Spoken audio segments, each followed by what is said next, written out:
रोशन खान, जो पश्तून हैं और रिवायती लिबास में मलबूस हैं, चित्राली टोपी पहने हुए हैं, एक दलक्ष जंगल के किनारे खड़े हैं।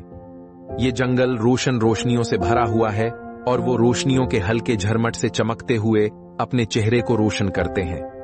जब वो आगे बढ़ते हैं तो उनके दिल में एक नया अज़्म और उम्मीद जाग उठती है। फजा में एक उम्मीद भरा तनाव महसूस होता है और हर कदम के साथ माहौल में एक खास नवीयत की बरकी लहरें महसूस होती हैं। रोशन खान लैला अहमद से मिलते हैं, जो एक नौजवान फनकारा हैं और रिवायती इस्लामी लिबास में मलबूस हैं, सिर पर दोपटा ओढ़े हुए हैं। वो एक चट्टान पर बैठी हुई हैं और उनके सामने एक खाली कीनूस है जिस पर वो नजरें जमाए हुए हैं, लेकिन कोई तहरीक नहीं मिल रही। रोशन खां उनके पास आते हैं और दोनों खामोशी में एक दूसरे की मुश्किलात को समझते हैं। दोनों अपने ख्वाबों और रोशनियों को तलाश करने की अहमियत पर बात करते हैं।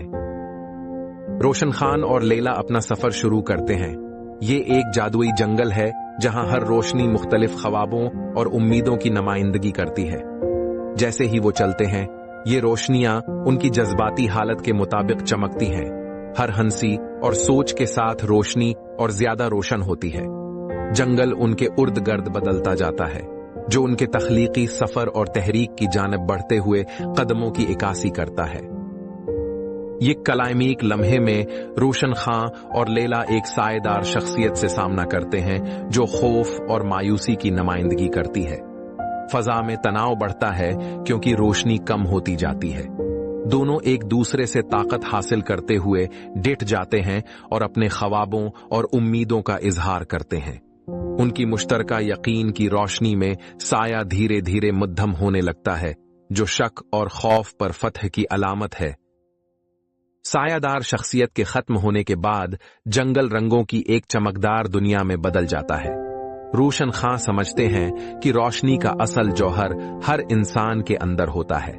वो और लैला एक साथ खड़े हैं और एक हुजूम को देखते हैं जो अपने ख्वाबों की जानिब कदम बढ़ाने के लिए तैयार हैं। माहौल में उम्मीद और जोश का उन्सुर मौजूद है और वो सब एक तहरीक की इब्तिदा करते हैं। ये कहानी इंसानों के अंदर छिपे हुए ख्वाबों, उम्मीदों और रोशनियों को उजागर करती है और हमें ये सिखाती है कि असल रोशनी हमेशा हमारे अंदर ही मौजूद होती है।